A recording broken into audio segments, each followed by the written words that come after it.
Premature ejaculation இதனால வந்துட்டு இப்போ நிறைய கப்பல் டிவோர்ஸ் வரையும் போக ஆரம்பிச்சிட்டாங்க. ஸோ இது வந்துட்டு அவங்களோட என்ன சொல்றது, ஒரு மேரேஜ் லைஃபே வந்துட்டு பயங்கரமாக வந்துட்டு டிஸ்டர்ப் பண்ணுது. இது எதனால வந்துட்டு நடக்குது மேம்?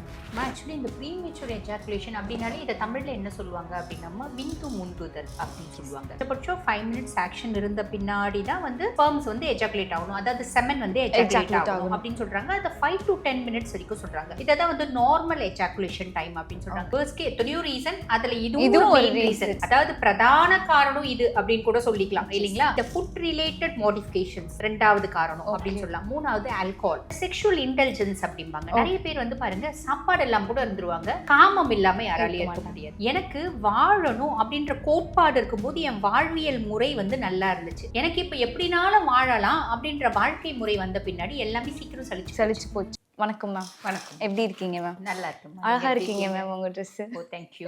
ஓகே மேம், நான் முன்னாடியே சொன்ன மாதிரி ப்ரீமெச்சூர் எஜாகுலேஷன் இதனால வந்துட்டு இப்போ நிறைய கப்பல் டிவோர்ஸ் வரையும் போக ஆரம்பிச்சிட்டாங்க. ஸோ இது வந்துட்டு அவங்களோட என்ன சொல்றது, ஒரு மேரேஜ் லைஃபே வந்துட்டு பயங்கரமாக வந்துட்டு டிஸ்டர்ப் பண்ணுது. இது எதனால வந்துட்டு நடக்குது மேம்? ஆக்சுவலி இந்த ப்ரீமெச்சூர் எஜாகுலேஷன் அப்படின்னாலே இதை தமிழில் என்ன சொல்லுவாங்க அப்படின்னா விந்து முந்துதல் அப்படின்னு சொல்லுவாங்க. ஜென்ரலாக வந்து பாருங்க, ஒரு பர்சன் இருக்காங்க, ஒரு ஜென் இருக்காங்க, அவங்களுக்கு வந்து காஷன் பண்ணுறாங்க அப்படின்போது எரெக்ஷன் ஆரம்பிச்சு அதுக்கப்புறம் அவங்க ஆக்டில் இருக்காங்க அப்படின்னு வச்சுக்கோங்களேன்.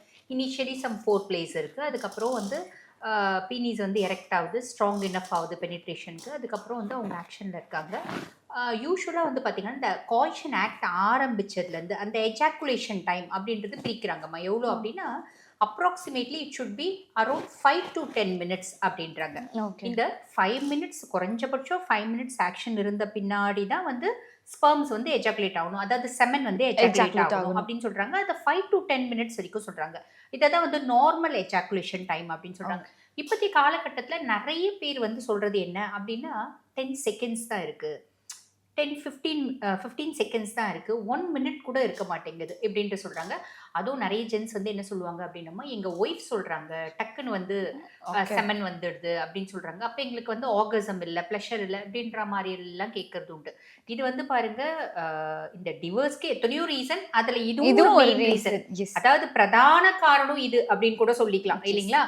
மனஸ்தாபங்கள், மனமுட்டங்கள், அதுக்கும் மேல இந்த செக்ஷுவல் லைஃப் வந்து திருப்திகரமா இல்ல, அதனாலதான் அங்க மனஸ்தாபமே ஆரம்பிக்குது அப்படின்ற மாதிரி தான் சுத்தி போகுது நிறைய பேருக்கு. பட் பியாண்ட் தட் வந்து பாருங்க, இதுக்கு ரீசன் என்ன அப்படின்னா நம்ம நிறைய காரணங்கள் சொல்லலாம். ஒருத்தவங்களுக்கு எக்ஸசிவ் ஸ்ட்ரெஸ் இருக்கு, அந்த ஸ்ட்ரெஸ் வந்து பாருங்க பிசிக்கல் ஸ்ட்ரெஸ் ஜாஸ்தி இருக்குது அப்படின்னாலும் சரி, மென்டல் ஸ்ட்ரெஸ் ஜாஸ்தி இருக்கு அப்படின்னாலும் சரி, அது வந்து பாருங்க இவங்களோட இந்த செக்ஷுவல் லைஃப்ல வந்து ஒரு பெரிய இம்பாக்டை ஏற்படுத்தும் அப்படின்னு சொல்லலாம்.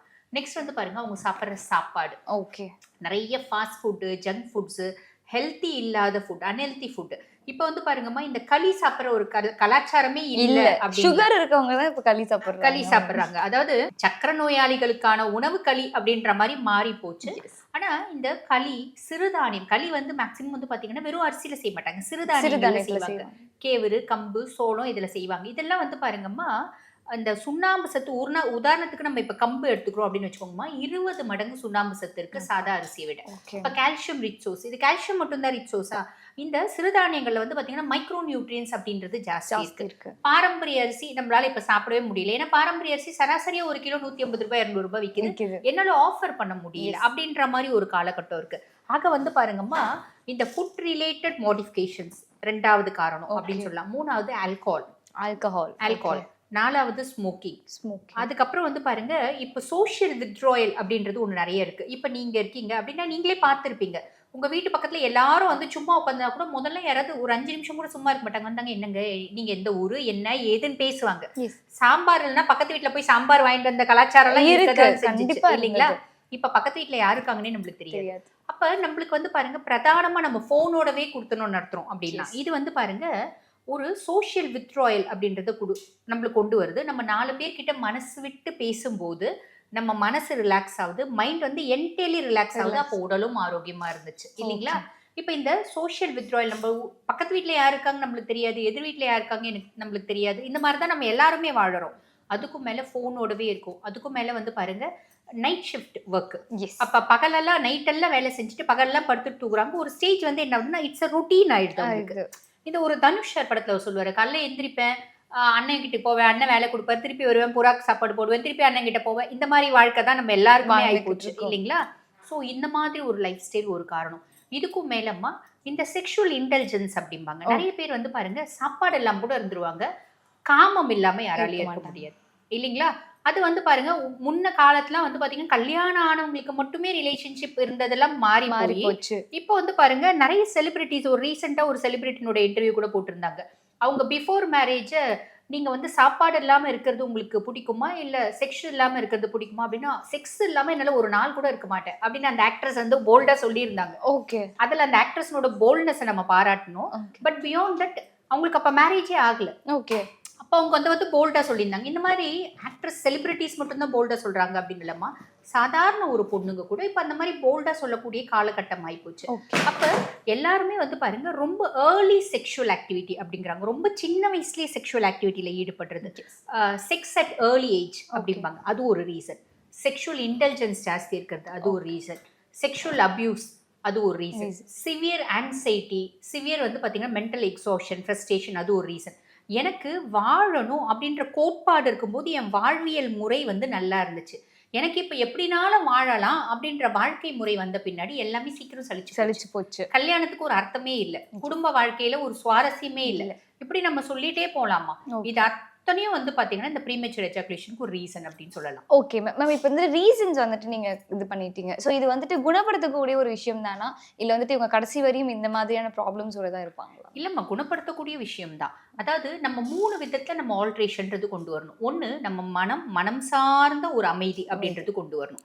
இன்னொன்னு நம்மளோட ஃபுட்ல வந்து ஆல்ட்ரேஷன்ஸ் வரணும். இன்னொன்று நம்மளோட லைஃப் ஸ்டைல் மாடிஃபிகேஷன்ஸ்.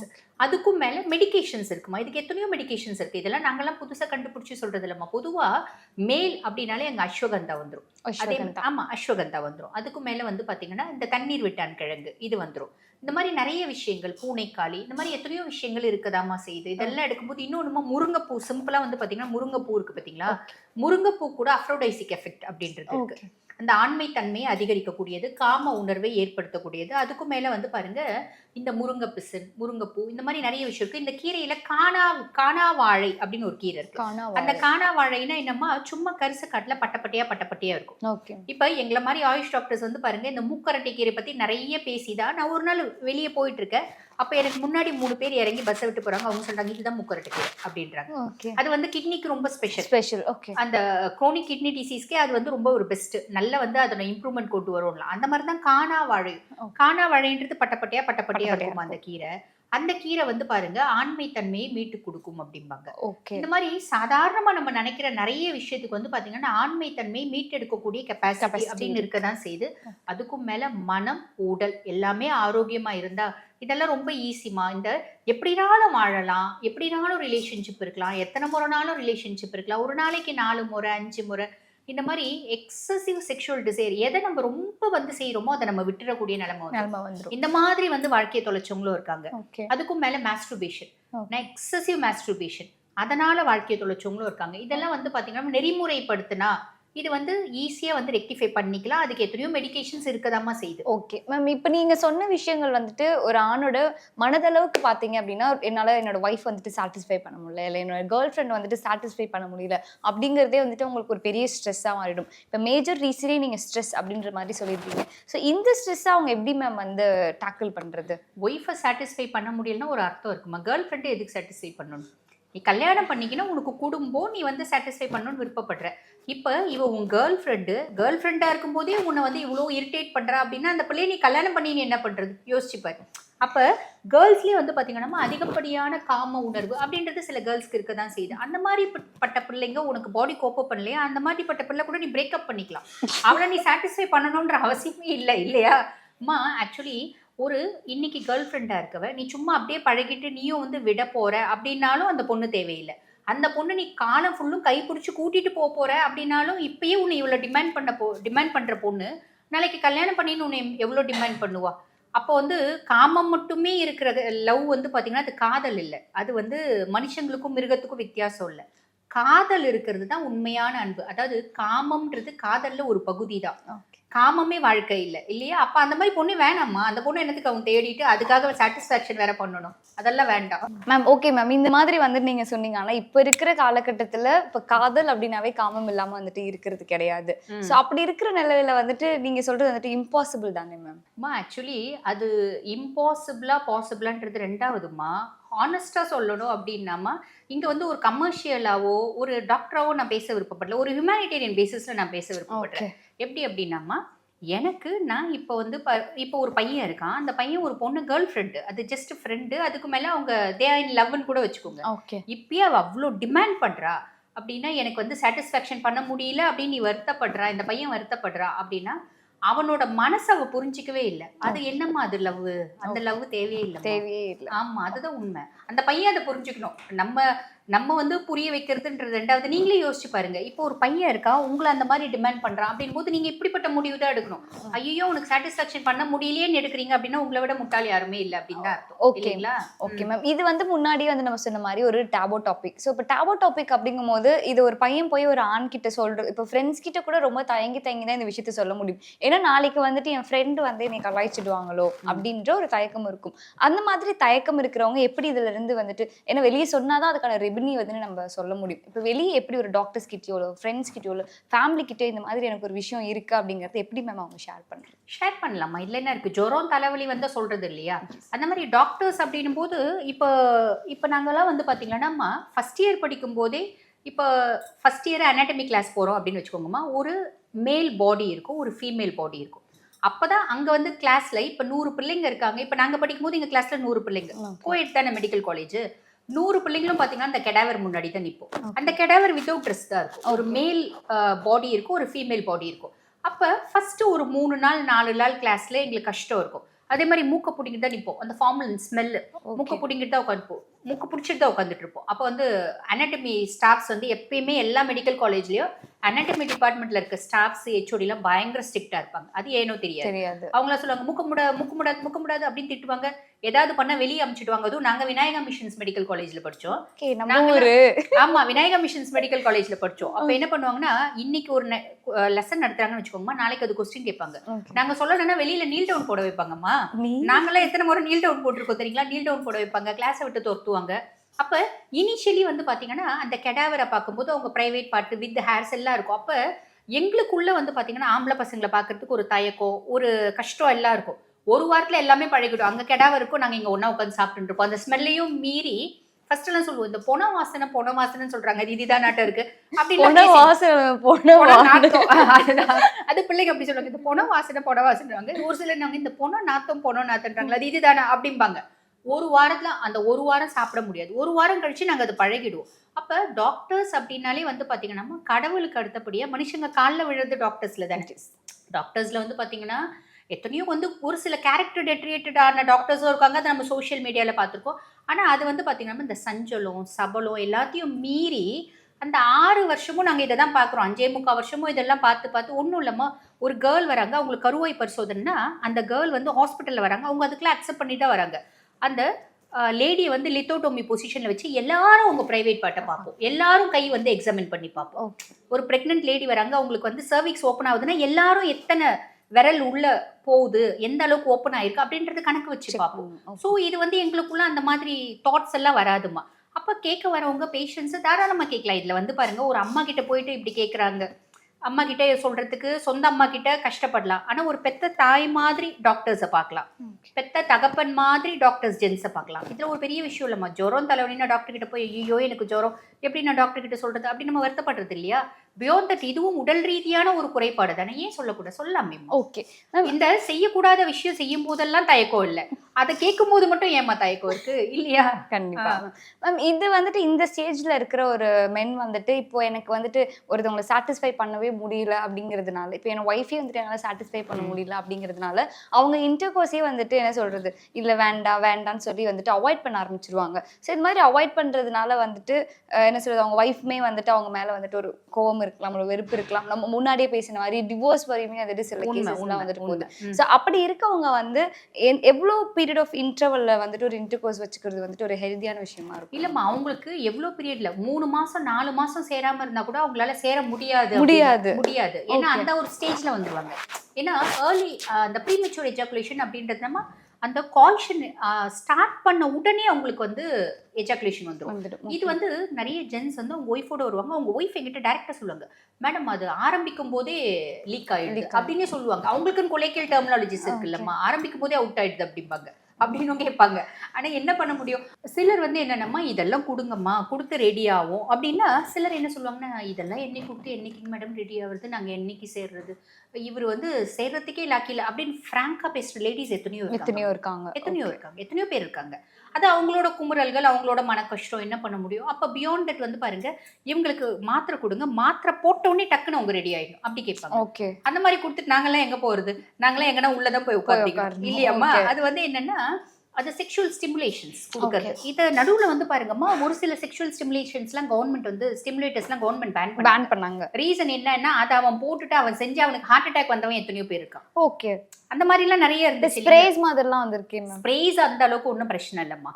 ஸ்ப்ரேஸ் வந்து பாத்தீங்கன்னா, அது நிறைய ஸ்ப்ரேஸ் வந்து பாருங்க அந்த பிறப்புறுப்பை வந்து மறுத்து போக வைக்கும். அப்ப அவங்களுக்கு வந்து சாட்டிஸ்ஃபேக்ஷன் இருக்காது. ஸோ எஜாகுலேஷன் அப்படின்றது டக்குன்னு வராது. அந்த மாதிரி ஸ்பேஸ் இருந்தாலும் அதெல்லாம் டெம்பரரிமா. ஒரு ஸ்டேஜ்ல வந்து என்னன்னா இட் ஒன்ட் ஆக்ட். அப்ப அவங்க வந்து பாத்தீங்கன்னா இழந்த ஆண்மையை மீட்டெடுக்கக்கூடியது அப்படின்றது நாங்க சொன்ன மாதிரி உணவியல் மாற்றங்கள், மனவியல் மாற்றங்கள், லைஃப் ஸ்டைல் மாடிஃபிகேஷன்ஸ், அதுக்கும் மேல அவங்க வந்து பாருங்க ஓரளவுக்கு ஒரு ஆரோக்கியமான வாழ்க்கை, ஆரோக்கியமான சாப்பாடு அப்படின்றது சாப்பிடணும். இதெல்லாம் சேர்ந்தா மட்டும்தான் நார்மல்சி கொண்டு வர முடியுமா? இது எதுவுமே செய்யல, இது எப்ப ரெடி ஆகுறது, நான் இதெல்லாம் பண்ணினா என்ன பண்ண முடியும்? எவ்வளவு டைம் மேம் எடுத்துக்கும்? இப்போ ஒரு மினிமம் டு மேக்ஸிமம்னா எவ்வளவு மந்த்ல எவ்வளவு வீக்ஸ் எடுத்துக்கும் மேம்? இப்ப யாருமே வந்து பாத்தீங்கன்னா இனிஷியலி இப்பதான் எனக்கு ப்ராப்ளம் அப்படி வரதே இல்லம்மா. சுத்த 0% தான் வராங்க. சுத்த 0. டயபெட்டிக் ஒரு காரணம் இதுக்கு. டயபெட்டிக் ரொம்ப எக்ஸஸா இருக்கும். அவங்களுக்கு ஏஜ் வந்து பாத்தீங்கன்னா 50+, 40+, 60+, 70+ கூட இந்த மாதிரி காம்ப்ளிகேஷன்ஸ் கேட்கறது உண்டுமா. இப்ப இதை நிறைய பேர் பார்த்துட்டு இருக்கவங்க 70+ல அவங்க செஞ்சாதான் என்ன, செய்யலனா என்ன அப்படின்ற ஒரு கேள்வியும் வரும். ஏமா எல்லாருமே மனுஷங்க தானே, எல்லாருக்குமே ஆசை அப்படின்றது ஒண்ணு இருக்குதானே. ஆக அவங்களுக்கும் அந்த நார்மலான ஒரு ஆசை தானே, அது அவங்களுக்கும் இந்த மாதிரி நம்ம ஃபுட் மூலமா வந்துட்டு திருப்பி கொண்டு வர முடியுமா? கொண்டு வர முடியும். பட் பியாண்ட் தட் நிறைய விஷயம் ஃபாலோ பண்ணணும். ஆனா யாருமே வந்து பாத்தீங்கன்னா இப்பதான் 30+ காம்ப்ளிகேஷன் வரதில்லை. அதாவது 30% காம்ப்ளிகேஷன் வரதில்லை, 50% காம்ப்ளிகேஷன் வரதில்லை, 80% காம்ப்ளிகேஷன், 100% காம்ப்ளிகேஷன்ஸ் தான் வருவாங்க. ஆனா வந்த உடனே என்ன சொல்லுவாங்கன்னா, இது வந்து எவ்வளவு நாள் ஆகும் தோராயமா ரெடி ஆகிறதுக்கு? ஒரு 4 to 6 months ஆகும், இல்ல 6 to 8 months ஆகும். டக்குன்னு ரெடி ஆகிற மாதிரி ஏதாவது இருந்தா கொடுங்க. ஆமா, நம்ம என்னத்தை போறது, என்னத்தை கொடுக்க வேணும் எல்லாரும். ஆமா, என்னத்தை கொடுக்க முடியும்? ஒன்னும் கொடுக்க முடியாது. பட் பியாண்ட் தட் அவங்க அதை அக்செப்ட் பண்ணிக்க மாட்டாங்க. உண்மை வந்து பாத்தீங்கன்னா கசக்கும் தான். ஆனா நீ பல வருஷமா பல வேலை செஞ்சு இந்த காம்ப்ளிகேஷனுக்கு வந்திருக்க, அது ஆல் ஆஃப் அ சடன் கொண்டு வரதுன்றது it's not possible. But beyond that வந்து பாருங்க, நீங்க வந்து ஒரு இத்தனை 1000, அதாவது ஒரு 20,000 ரூபாய்க்கு மருந்து சாப்பிடுங்க, ஒரு 3 மாசத்துல ரெடி ஆயிடும் அப்படின்ற எத்தனையோ விமர்சனங்களும் எத்தனையோ விளம்பரங்களும் இருக்கதான் செய்யுது. அது அத்தனையும் உண்மையா? இல்ல, கிடையாது. It will take time. That is true. வருஷம் கெடுத்த உடம்ப சில மாதங்களாவது நீ வைத்தியம் பண்ணி தான் நீ ரெக்டிஃபை பண்ணிக்கணும். இப்போ நாங்க அதெல்லாம் ஃபர்ஸ்டே சொல்லிடுவோம். அதுக்கும் மேல நான் சொல்லுவேன், ஒரு 3 மாசம் நீங்க மெடிசன்லாம் சாப்பிடுங்க, இதெல்லாம் கரெக்டா ஃபாலோ பண்ணுங்க. 3 மாசம் கழிச்சு ஆணும் பொண்ணும் சேருங்க. அப்ப உங்களுக்கு உடம்பு எந்த அளவுக்கு இருக்கு, ஒரு 10% பெட்டரா இருக்கும், 20% பெட்டரா இருக்கும், 30% பெட்டரா இருக்கும் எப்படின்றது சாலிடா சொல்லி கொடுப்போம். ஆனா சிலர் வந்து பாருங்க ஒரு 30,000 ரூபாய் மருந்து கொடுப்பாங்க, நீ இப்ப போய் செய்ய உடனே செட்டில் ஆயிடும் அப்படிம்பாங்க. அந்த 30,000 குப்பைத்தொட்டில தான் அது. ஆனா இவங்க எல்லாம் அதை தான் நம்புவாங்க. ஏன்னா எக்ஸ்பெக்டேஷன்ஸ் ஜாஸ்திமா மக்களுக்கு. எதுவா இருந்தாலும் பொதுவாவே வந்து பாருங்க, எதுவா இருந்தாலும் ஒரு உன்னையே கூட எடுத்துக்குமா, நீ ஏதாவது ஒரு அழகு சார்ந்த ஒரு விஷயம் செய்யணும்னா டக்குன்னு வரணும் அப்படின்னு தான் நீ நினைப்ப இல்லையா? அது ஹியூமன் மைண்ட் செட், அது ஒன்றும் பண்ண முடியாது. பட் பியாண்ட் தட் கசப்பான உண்மை என்ன அப்படின்னா, இதெல்லாம் வந்து செட்டில் ஆகிறதுக்கு it will take much time. That is true. That is true. Okay ma'am, இப்போ இதில் எனக்கு இன்னொரு டவுட் என்ன அப்படின்னு சொல்லிக்கிட்டீங்கன்னா, இப்போ ப்ரீமெச்சூர் எஜாகுலேஷன் அப்படிங்கும்போது சீக்கிரமாக அவங்களுக்கு செமன் ரிலீஸ் ஆகுது. இன் தட் கேஸ் அவங்களால வந்துட்டு என்ன சொல்றது, குழந்தை பெற்றுக்க முடியுமா மேம்? ஆக்சுவலி என்னன்னா, குழந்தை பெற்றுக்கிறதுக்கும் இந்த ப்ரீமெச்சூர் எஜாகுலேஷன் இம்பர்ஃபெக்ட் எரெக்ஷனுக்கும் சம்மந்தமே இல்லை, கிடையாது. ஓகே, காரணம் என்ன அப்படின்னா, அவங்களோட இருக்க ஸ்பெர்ம், அதாவது அவங்களோட செமன்ல ஸ்பெர்ம் கவுண்ட் வந்து எலிஜிபிளா இருக்கு. அந்த ஸ்பெர்ம் கவுண்ட் வந்து நோய்வாய்ப்படலை, நல்லா இருக்கு அப்படின்னா அது பிரச்சனை இல்லை. எத்தனையோ பேருக்கு வந்து பார்த்தீங்கன்னா செமன் சூப்பராக அந்த குவான்டிட்டி குவாலிட்டி நல்லா இருக்கும், ஆனால் இம்பர்ஃபெக்ட் எரெக்ஷன் இருக்கும், ப்ரீமெச்சூர் எஜாகுலேஷன் இருக்கும். இது நிறைய பேருக்கு வந்து பார்த்தீங்கன்னா ப்ரீமெச்சூர் எஜாகுலேஷன் இருக்கும், இம்பர்ஃபெக்ட் எரெக்ஷன் இருக்கும், அதுவும் சேர்ந்துருக்கும். இதுக்கும் அதுக்கும் பெருசாக சம்மந்தம் இருக்குன்னு சொல்ல முடியாது. சிலருக்கு சேர்ந்தும் இருக்கு, சிலருக்கு இல்லாமல் ஸ்பெர்ம் வந்து நல்லாவே இருக்கும், ரொம்ப என்ன சொல்றது ரொம்ப ஹைலி எலிஜிபிள் ஸ்பெர்ம்ஸே இருக்கும். Okay. அது வந்து ரெண்டு விதமான ஒரு பேஷண்ட்ஸும் நாங்க பார்ப்போம். Okay. இது இருந்தா அது இருக்கும் அப்படின்றது கட்டாயம் கிடையாது. இன்ஃபேக்ட் வந்து பாருங்கம்மா ஸ்மால் பீனிஸ் அப்படின்னு சொல்லுவாங்க, மைக்ரோ பீனிஸ் அப்படிம்பாங்க. Okay. அவங்களுக்கு பிறப்புறுப்பு இவ்வளவே இருக்கும். Okay. அவங்களுக்கே கூட வந்து செமன் வந்து ரொம்ப குவாலிட்டியா இருக்கும். Okay. அந்த மாதிரியும் பார்த்துருக்கோம். Okay ma'am. அப்போ சைஸ் வந்துட்டு மேட்டர்ஸ் கிடையாது. இல்ல actually size also matters. Okay. But என்ன அப்படின்னா at the time of erection அந்த பீனிஸ் கொஞ்சம் வந்து ஓரளவுக்கு பெருசாகுது அப்படின்னா கூட ஓகே. சிலருக்கு வந்து பாருங்க கல்யாணம் ஆகி 5 வருஷம் ஆயிருக்கும், 8 வருஷம் ஆயிருக்கும், மைக்ரோ பீனிஸ் இருக்கும். உறவுக்கார பொண்ணுங்களே அந்த மாதிரி எத்தனையோ பேஷன்ஸ் வருவாங்க. உறவுக்கார பொண்ணுங்களே கல்யாணம் பண்ணி கொடுத்துருப்பாங்க. அவங்க வந்து கோச்சின் போயிட்டு இருப்பாங்க. ஏன்னா காஷனே அவங்களால இருக்க முடியாது. மைக்ரோ பீனிஸ் அப்படின்னும் போது அந்த பீனிஸ் வந்து எரெக்ட் ஆனாலும் அதை வந்து பாத்தீங்கன்னா அவங்களுக்கு காஷன் அப்படின்றது பண்ண முடியாது. ஏன்னா வெஜினல் ஆரிஃபைஸ்க்குள்ள போகாது, ரொம்ப சின்னசா இருக்கும். அந்த மாதிரி பர்சனாலிட்டிஸ்க்கும் வந்து பாத்தீங்கன்னா கொண்டு வர முடியும் with help of medications, at the same time with help of food style modification. Okay ma'am. Thank you so much ma'am. ஏன்னா இது எப்படி பேசுறது, இதை பற்றி வந்துட்டு எப்படி போய் ஒரு டாக்டர் கிட்ட கூட சொல்றது அப்படின்னு சொல்லி நிறைய பேர் வந்துட்டு யோசிச்சுட்டு இருப்பாங்க. அவங்க எல்லாருக்குமே வந்துட்டு இந்த வீடியோ யூஸ்ஃபுல்லாக இருக்கும் அப்படின்னு சொல்லி நினைக்கிறோம். ரொம்ப நன்றி மேம். நன்றி.